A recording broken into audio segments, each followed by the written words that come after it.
Well, welcome. Good afternoon. Everyone can hear me fine, right? I think it's pretty loud. Okay. Before we begin, just wanted to have a show of hands in terms of, is everyone familiar with Hadoop, HBase, and Storm? Generally? Okay, pretty cool. So it's a little difficult topic to deal with in this type of format, but I'll try to do my best and finish it in time. So we're going to talk about capacity planning as it relates to Hadoop, HBase, and Storm. And essentially, before we begin, let me introduce myself. So I'm a Senior Director of Product Management at Yahoo and responsible for Hadoop, HBase, Storm, and all other big data platform products. This work was done jointly with another PM in my team. He couldn't be here, so I'll try to do my best to represent the entire Hadoop team at Yahoo. So let's talk about what we're going to cover here real quick. So I'll provide some motivation on the need for capacity planning. Is anyone here in the business of providing hosted Hadoop service for their organization or public cloud? Many. Perfect. So you guys will probably relate to this more than others. We'll talk about the big data platform deployment models at Yahoo. So we'll touch upon a little bit about these technologies and how we deploy them. Then we'll spend majority of our time understanding the resource drivers behind capacity planning for these things, these three primary deployments. We'll talk about capacity models and tools. So some math. I can't be too deep, so I'll try to do my best in terms of going through the overall math. And then finally, I'll talk about SLA management, which is some thoughts around going forward in this space. Okay?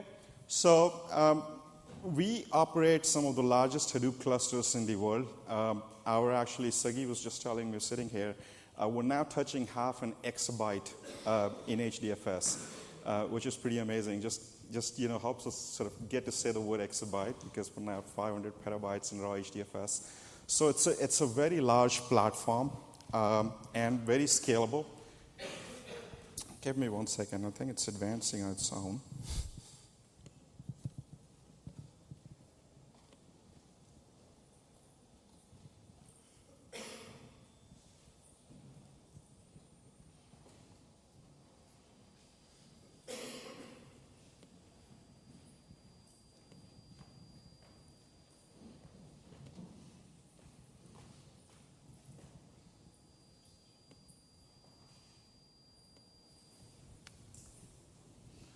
All right, we're back. So that scale is perhaps one of the most important reasons why we pay attention to capacity planning, because we spend millions of dollars in capital procuring equipment to support different use cases on the platform.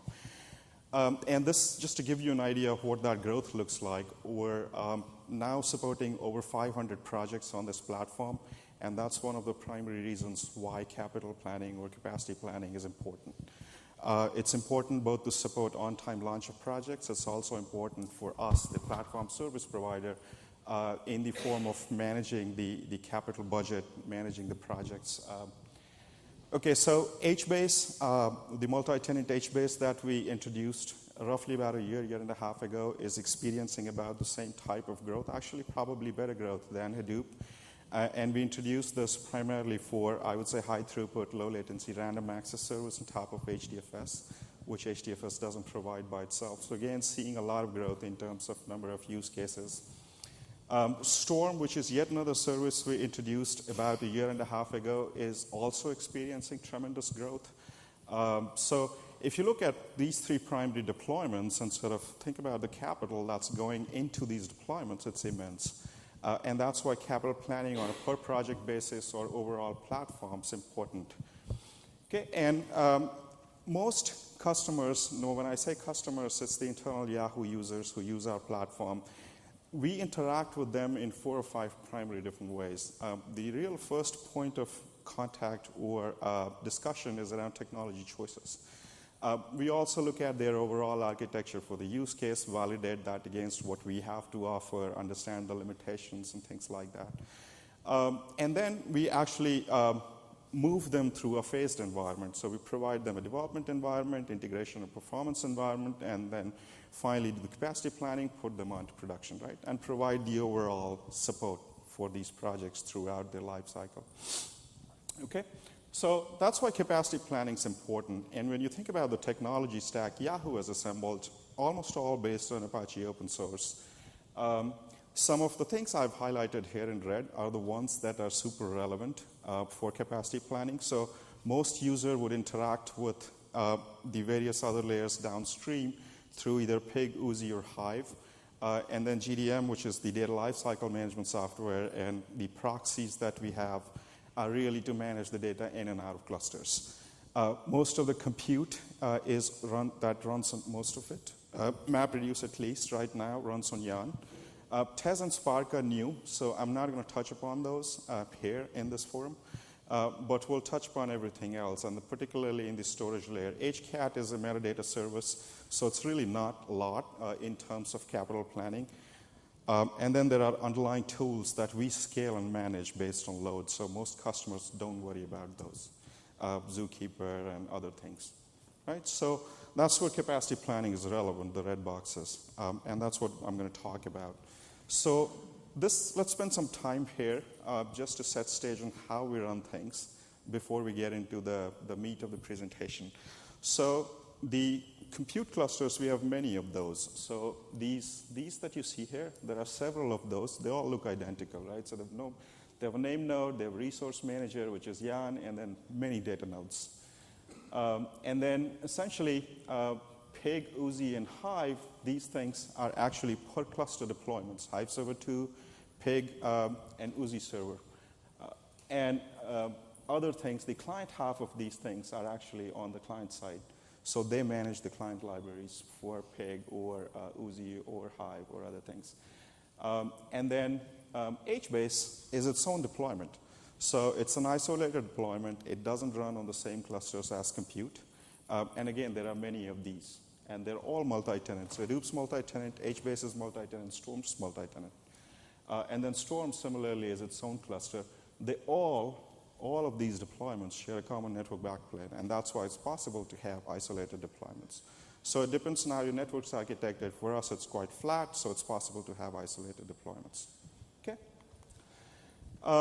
So let's talk about, from a capacity planning standpoint, what are the resource drivers that matter across everything we do in the big data space. So first and foremost, it's data itself or storage, because it's all about data. The second, probably right after data, is memory. So you need to understand memory and manage memory pretty well as a resource. CPU is another one. And then throughput latency is what most customers worry about in terms of meeting their SLAs.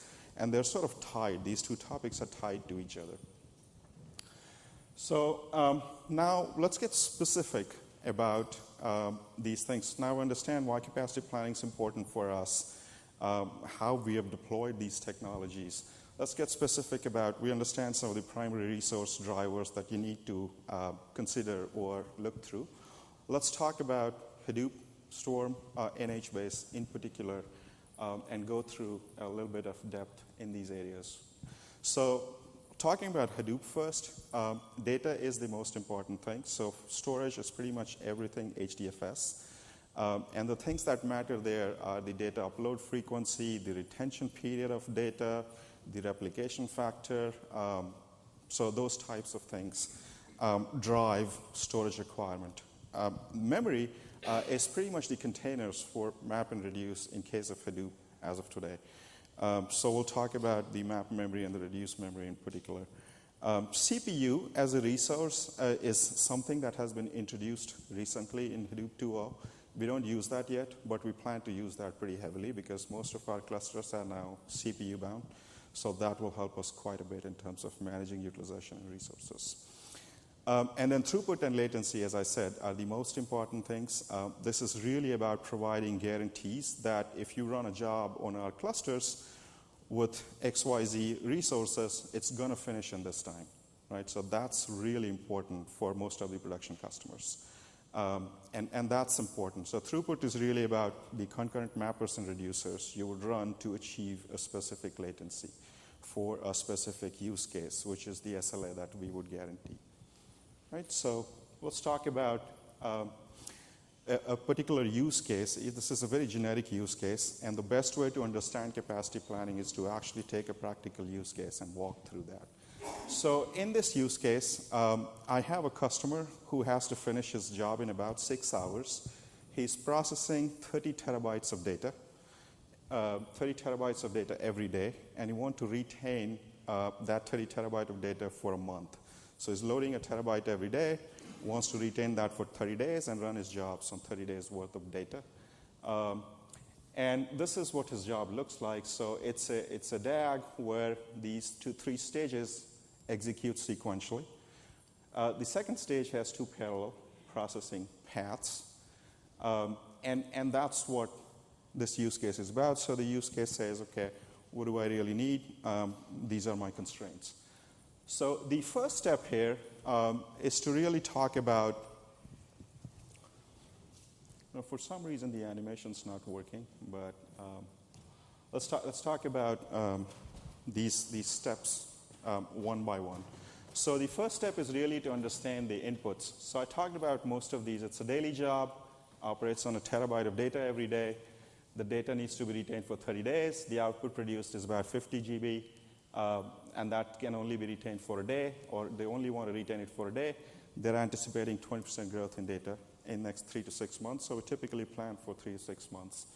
Right, so the first step is to calculate the server requirements based purely on storage, and that's pretty straightforward. So dfs.replication is an HDFS site.xml. Default is 3. I think most people run replication factors at 3. So you can calculate the raw HDFS requirement, taking 30 terabytes, convert 5 GB to 0.05, multiply that by the growth you anticipate, the retention, the default for fault tolerance, the replication factor. You get 208 terabytes of data that you need to store in HDFS. Any configuration, a typical machine, you can't use all the disk space. So in this case, I have 4 terabyte disks, off of which I can't use 4 because it's reserved for OS, temp space, swap space, all kinds of other things. So you're really left with 12 terabytes per machine. So you have 108 terabytes in raw need, raw HDFS need. Each server can support 12 terabytes. You get to 9 servers. So this calculation is based purely on storage. You also do a quick check on namespace requirement because NameNode has finite namespace. So that really is driven by the number of files, the number of input files, and the size of the files. We recommend most of our customers to be at least close to the DFS block size, which by default is 128 or 256 for some cases. And essentially, you do a quick check. Is this okay for the name node? And most cases, it'll be okay. Most of our name nodes support 200 to 300 million files and blocks or directories. Okay. So we move forward. So we talked about data, capacity planning based purely on data. Now let's look at memory. Memory is yet another commodity you need to manage quite carefully.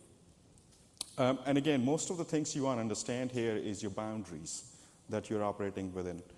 Right, so the first thing so these are mostly admin level parameters. So what you need to understand is that every server will have a memory limit, max memory limit. It's not going to be the theoretical RAM limit. It's going to be less than that because rest is reserved.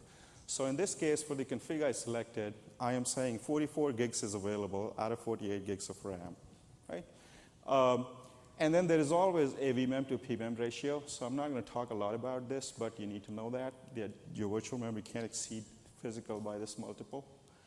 And then the min and max allocation. So these are the boundaries you're going to operate your containers within. The min container size and the max container size. And you can adjust those. These are our defaults, half a gig to 8 gigs. Right? So your map and reducer will be within these boundaries. Then let's talk about task-specific container limits or what you can adjust. So you can adjust your map size, map container size. You can adjust your reduced container size. By default, they're either 1.5 gigs, 2 gigs, or something similar. Depends on your workloads. But you can adjust these for each job, right? And then App Master, also not very important, but there is a setting for that too. The one thing to understand is that you can also adjust the JVM heap size within these containers for map and reduce tasks. And what we see in many cases is that people sort of bump up one if they have memory-intensive jobs and won't talk about heap, like won't touch the heap, does no good. Or somebody will set the heap too big and there's no space for counters left. Again, the jobs will be short. So you really need to understand both the JVM heap size as well as the container size. Right? So these are really the only things that you need to worry about from a memory standpoint. Well, there are many other things. For the purposes of this presentation, we'll skip those. And then, once you have understood your memory limits, then the throughput of your job is really about the number of concurrent mappers and reducers you're going to run. And really, I think the best option for a customer is to leave that to the framework to select the right number of mappers and reducers, because it does go through a lot of logic. But if you were to just understand the number of mappers and number of reducers you would need for your jobs in general, the number of mappers will be driven by the splits in your input files. And then the upper limit for those splits would be the DFS block size. And then you can also control the number of mappers through the split parameters, so you can control the split sizes, which will drive the number of mappers. Right? By default, it will be the number of splits will be driven by the block size, and that will be the number of mappers that you're going to run the job with. The reducers are actually a little more complicated in terms of understanding, but for the purposes of your job, you can fix the number of reducers. You can select a set number of reducers irrespective yourself. Okay, this parameter doesn't quite work, but there is a high limit on the number of bytes the reducer processes. Typically, the rule of thumb is that you process 1 to 2 gigs per reducer, up to, let's say, 5 to 10 gigs, but don't go beyond that. Otherwise, it produces too much load for the reducers to handle or the server to handle. Too low is also not good, because then the shuffle crossbar gets impacted, right? So essentially, what you would do is you will pick a fixed number of reducers, or given the total input bytes and the reducer size, all drive the number of reducers. Pig and Hive that most people use for data processing actually override these, or have the ability to override these, precisely using these formulas. Okay, so they also have a max. Pig has a max, Hive has a max, and then the number of reducers is driven by either that fixed number, the max, or the input bytes divided by the reducer size, okay, or bytes processed per reducer. So once you've understood the throughput, the concurrency and latency comes into picture, right? So how long will my job take, given those parameters? Given what I just went through from a capacity planning standpoint. This is the most important part of it. And the sad part is that you can't really figure this out mathematically very well. So what you do is you do sample job runs, right? And then you can look at the job logs and figure a lot of things out by making some assumptions. So let's say in the example use case I had 3 stages, right? So I ran it on only a tenth of data that I actually would run in production. And I got to a number of mappers. I knew the map size, and then the counters will tell you exactly how long will they take, number of reducers. I knew the reducer sizes I ran the job with, and then finally the time the reducers took, right? What you then do is that you extrapolate those results for your full data set. So in this case, if you look at the map and reduce, the number of map and reduce, that is the sort of the highest resource constraint on this serial DAG execution of PIG. So it's essentially, that's what's going to drive the total capacity for this project. So it took me 15 minutes in that stage out of a total of 45 minutes. Remember, these two are executing in parallel. So you have to sum up the resources for these, but the time taken will only be the time, the max time of those 2 stages. So you extrapolate that based on the total data set that you're anticipating. You put 10% markup for speculative execution just in case you fail tasks and jobs. And then you have 8 times more time now to process those, right? So you actually need less resources. So you extrapolate that, assuming you have a linear relationship which you don't know always, and you don't know that until you know what the data is. You get to the total memory for maps, total memory for reduce, and get the total memory for map plus reduce, and then you knew that you had 44 gigs of memory available per server, you can calculate the number of servers that you need. So essentially, for this project, the max of based on compute and data would drive the server requirement. In my case, I needed 9 servers for storage and 8 servers based on memory requirement. My net is 9 servers for this project. Okay? And then you can actually host these calculations on a simple web tool, expose it to customers, and they can run these numbers. They can run these numbers themselves. They can upload the job logs of their sample runs, and you can really figure out the capacity for each project. It's pretty straightforward given some of those math. So, by the way, a lot of people have these questions, and I haven't seen anybody who's very clear about how to go about doing this, so I hope this is helpful. Okay, so let's talk about HBase now. Now that we understand how to size capacity for Hadoop, let's talk about HBase. HBase also happens to be rather straightforward once you understand the various drivers. So again, there are 5 drivers for HBase. Throughput is really the most important driver for our customers, and then latency, which are related, as I had said, memory. So throughput is really about the number of reads and writes per second you can perform on HBase or scans. Latency is about the read latency or write latency from HBase. Memory is really the block cache in HBase. So it's really about how much data do you want to cache. Data is HDFS in HBase, and really just about the number of records you want to store in HBase times the size of the individual records on an average. CPU is not really relevant here, at least from a capacity planning standpoint.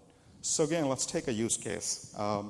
In this use case, you have some shopping site, some shopping example, where you want to process 200 million records every day, and you only have 4 hours to process those, right? So you want to do it in a time window, and you're getting product updates with new pricing information for some of the products, and you're getting some brand new entries, right? So 50% of that is new products and will be written without price comparison. But for 50% of the input records, you want to run price comparisons. You have 3 separate tables, one for product, one for price, and one for offers, with each record being 3 KB on an average. Roughly, you have 500 million records in writes and about 250 in reads. Right? So that's the use case. So what do you really need for this use case? So let's run through our drivers and capacity calculations. Right? So as I said, throughput is the most important thing for HBase in our situation. So here are your inputs. And then since there are 3 tables, I have 1,500 writes, 750 million writes, reads, and then average record size. 50% of the data has to be cached, and then you have 4 hours to do the processing. Okay? So then the calculation based on throughput is pretty straightforward. So you know the total writes, you know the record size that you need to write, and then you have 4 hours to write those. So you're writing roughly 300 bytes. So throughout I have used bytes per second. Okay. Each server will only support so much, and that you need to know. So you can either run YCSB performance benchmarks, or through other means. You need to know what is the throughput that each server can support. So let's say if each can support 45 megabytes per second, your requirement is 300 megabytes per second. You need at least 7 region servers just based on write throughput. You can run the same calculations on read throughput. I have 750 million records to be read. I have 3 KB record size, 4 hours to accomplish. This is the average rate at which I need to read. Now, cold reads are only this much for this server, let's say the one I have selected, and cached read rates are these, right? So you need to know these numbers per server.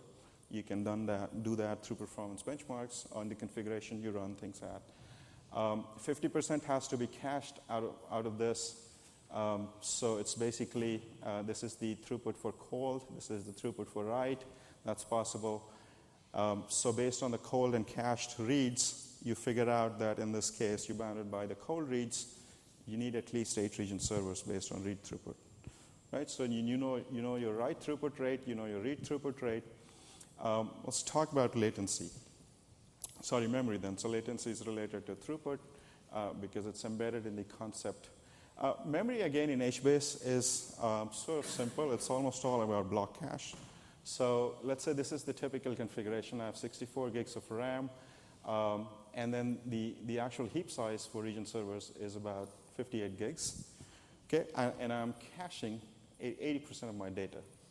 And then for memstore, the remaining 20% of the heap is dedicated to memstore. So memstore is in the write path, block cache is in the read path. Total records, I know the record size. You know exactly how much data has to be served through the region servers, right? And then you also know this we calculated previously, 55 terabytes here. 50% is cached. So the one that's served through cache is about 20.28 terabytes. The LRU that we use, there are other caching schemes recently introduced, but we use LRU. You can only use 85% of that. The rest is reserved for different types of things like catalog tables, Bloom filters, and etc. So you take that 58 gigabytes of heap, 80% for block cache, 85% loading factor for LRU, you get to 40 gigabits, right?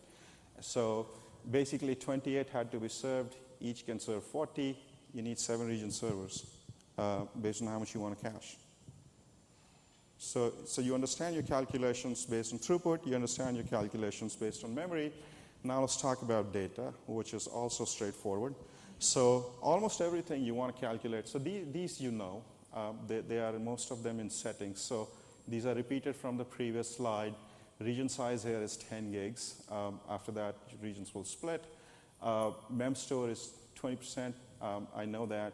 The flush size is 128 megabytes, and the replication factor for HDFS is again 3. So what you want to figure out is the data that is served through these tables in terms of raw HDFS. So 55 terabytes was previously calculated, served. Replication factor is 3, so the raw data is 1.65 terabytes. Then what you want to calculate is the raw disk space to JVM heap ratio. 10 gigabits is the region size. 128 is the flush size. 3 is replication factor. This is the memstore ratio. You get to 48. Okay, that's the ratio. So you take that ratio, multiply that by the available heap, which is 58 gigs. 20% of that is to block cache. So this is the disk. This is the data that's going to be served per region server, right, through disk. So based on the disk requirement or data requirement, you need 3 region servers. Right, so essentially you're going to take a max of those to figure out how many region servers you need for this use case. Okay? And then similarly, you can build tools that can host these calculations to get some. Now these are rough numbers, right? These are not precise. These don't make performance tuning or other types of utilization improvements you may bring in redundant, right? Those you still have to do, but these are the starting points for your capacity. Let's talk about Storm now, which is the third deployment that sucks up capital, right? So there are only 3 things that suck up capital in the big data platform right now: Hadoop, HBase, and Storm. So Storm is all about throughput, number of messages per second that you can process for a topology through a set number of workers on a set number of nodes, which are called supervisors. The topologies are built with spouts and bolts, so we know all that. Okay. And memory and CPU are somewhat relevant here. So memory is about really the sizes of spouts and bolts, and then the messages and tuple sizes that you want to process. CPU is, again, about number of messages you could process. So what we're going to do, since it's all about throughput, we're going to look at throughput versus memory and CPU together. And then latency is embodied in these concepts for Storm. Storage is not relevant for Storm. Okay? So since it's continuous processing or stream processing, let's take an example use case again. I have a topology where I have a spout that reads something from HBase and then processes it in two bolts, bolt 1, bolt 2. So bolt 1 actually builds an index and stores it back in HBase. Bolt 2 actually forwards that index for serving. Okay? Let's talk. So you need to know some information at the supervisor is the server, the node in Storm. Some information at the supervisor level. The first thing you need to know is that the buffers, the message buffers for workers, which is the actual process responsible for processing your topologies through executors, which run tasks for either spouts or bolts, are separate from the executor queue sizes, right? So you have some adjustments for performance that you can make through these. So in this case, the incoming queue size is about 8 messages, 1024 tuples, 1024 tuples, 1024 tuples for the executor in and out and worker out, for the spout out. Slots is what each executor runs on. So for us, we usually use dual hex core machines. So we have 24 hyper-threaded cores of CPU, and each forms a slot. Slot is what the workers would listen, the executors would listen on, the ports. So basically, you have 24 ports in essence. And since I said we have made Storm multi-tenant, there's a multi-tenant scheduler that provides user-level isolation, so each user can reserve a set number of nodes. And then within that, you can then also dedicate resources per topology, just like isolation scheduler works in Storm. Okay. So let's run through a calculation. You ran your job and you saw that you were processing 1,000 messages per second. Okay? But you want to process 8,000 messages per second. That's the desired throughput. So you actually need a factor of 8 in your executors. So I had one spout, but you now need 8 executors for that spout. The first bolt that I ran used 5 executors, but you actually have to use 40 executors. Now Storm scales pretty linearly. So these assumptions hold. For second bolt, I also used 5 executors in my sample run, but now I need to use 40. And I know the number of tuples I've observed that the bolts are processing. So essentially, instead of 1 plus 5 plus 5, I'm in need of 8 plus 40 plus 40, or 88 slots. Each executor is a slot. Now, executors can run multiple tasks. We run one task per executor. So the number of supervisors or servers that you need based on this is 4, right? So it's basically need 84. You have 24 slots for executors available per server. So you need 4 servers.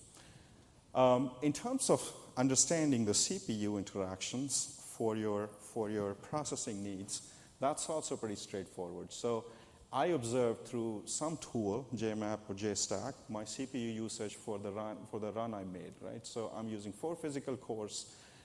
If you assume equal CPU distribution for spouts and bolt executors, you can figure out the number of cores, exact number of physical cores each executor is utilizing. And then you extrapolate that to your target, right? So it's basically 4 by 11. But I need 8 times of that and 40 times of that, as we had done previously. You come to a set number of minimum cores that you would need to at least get that throughput. So you're essentially looking at 3 servers based on CPU load in terms of how many messages per second you need to process. You also need to look at memory, and essentially those calculations are also pretty straightforward. You have 8,000 messages per second that you want to process. The incoming messages are 3 megabytes. So essentially, the spouts are looking to process at about 24 gigabytes per second. You have these many tuples that you observed, but you need 8 times of that, as we had done previously. Average tuple size is this. So you essentially come up with the total for both bolts, the total GB per second you would need. You sum all that up. That's your GB per second requirement, right? Each server has 42 gigs of RAM available, but you need 44, so you need at least 2 servers just based on memory utilization. So net, you looked at the number of messages per second requirement, the throughput requirement, the throughput that you were observing. you looked at the CPU usage and the CPU usage you anticipate when you scale that up 8 times. And then memory, again, when you scale up your observed memory usage 8 times, as in this case, you basically come to a number of supervisors that you would need to execute your topology at the desired target message per second rate. Okay? Same concept, you can host these. Again, the animation is not working, apologize. I did something on the deck, I guess. So you basically host these calculations in a simple tool so people can figure out what are their requirements and what would they need in terms of, or how much server would they buy initially at least. Okay, and then the idea is, so again, apologies, there was an animation. So you do need to manage the SLA on an ongoing basis. You can't just say you've dedicated so much of capacity or resource for these use cases and be done with it. You actually have to go look back. So there needs to be a feedback loop into managing that capacity pretty carefully. So I had some examples of queue usage here. So in Hadoop, we use capacity scheduler where you can actually tune queues on an ongoing basis in the parameters of the queue to manage capacity pre-wall. You can use some standard tools where you aggregate all your logs in a warehouse, run Hive queries to analyze what's going on, do performance tuning on that basis. We don't really have good tools for Storm yet, but Storm UI is pretty descriptive, so you can use that in terms of understanding what's going on with your topologies and the resources they're consuming, the types of latencies you're getting, both the completed latency and executed latency. So Storm UI can tell you quite a bit, and then you can add additional metrics. We're actually doing that right now to Storm. And then going forward, all of this is expected eventually to run on the same clusters. As I said, we actually run HBase and Storm as multi-tenant service, but in isolated deployments. So really the enhancements we made to HBase and Storm are around this concept of managing multiple tenants on the same cluster, just as Hadoop does. But they're not all run on the same cluster precisely for the reasons I mentioned. You want to make throughput guarantees. You want to make latency guarantees to customers for all of these three. And if you're all sharing the same compute cluster without good isolation, you're going to run into issues in terms of those observed throughputs. And if your network allows you to keep them separate, so be it, right? It's easier. Multi-tenancy then allows you to manage all that on the same cluster. But going forward, we're going to try and move all of that over on the same or common infrastructure. And then Yarn lets you do that, by the way. So for now, we have Spark and MapReduce run on Yarn. We have POCs on these to run on Yarn. And then the other ones can also run on Yarn. We haven't tried those. And then there are a number of things that are going on that will impact these calculations moving forward. CPU as a resource, I mentioned, container reuse in Yarn, Yarn support for long-running jobs, other potential resources you could manage. Right now, Yarn only manages memory. The CPU one is recently added, which we don't do yet. Tez can change things. Spark on Yarn, we haven't done that, the calculations yet. Very memory intensive, by the way. And then we haven't tried the other newer caching schemes like the slab cache or blob bucket cache in HBase 90. I think some of this is in 94, otherwise in 96 and 98. Short circuit reads will impact read performance. So again, that's not incorporated here. HBase on Yarn. Again, we need to get more experience with multi-tenant Storm, and then as we run Storm on Yarn, some of these calculations will change. Okay, just acknowledgement to the team. A lot of people work in these areas. So thank you. I hope it was informative. Questions? Yeah.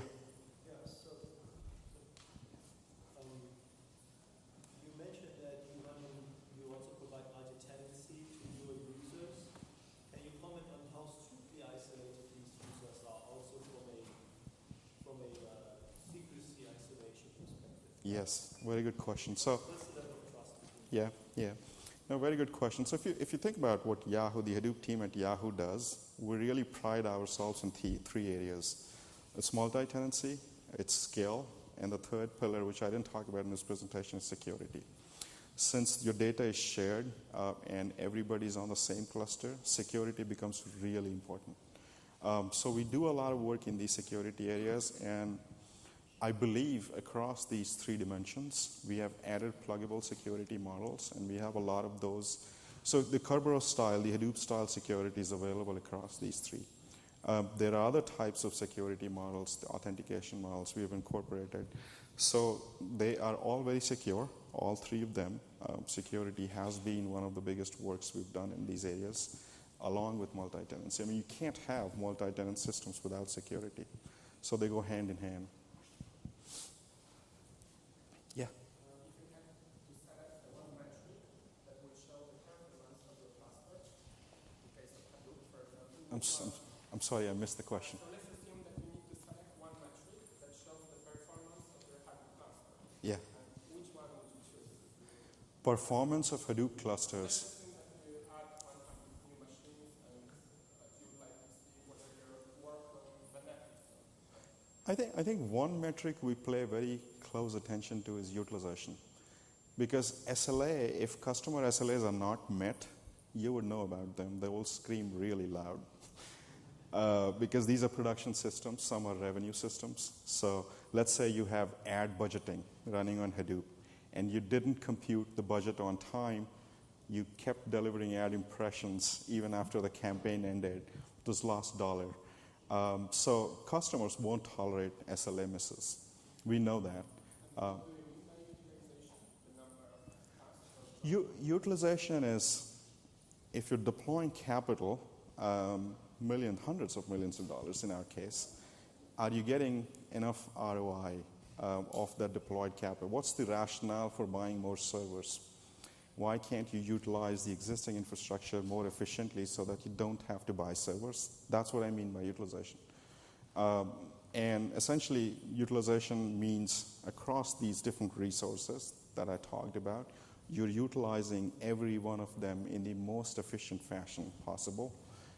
You have exhausted your performance tuning opportunities. You've exhausted your potential to improve utilization. Only then you go buy more servers, right? So one of the things that I experience when I go buy servers, so I go to the capital committee and say I need $10 million more worth of servers. So they will say, why?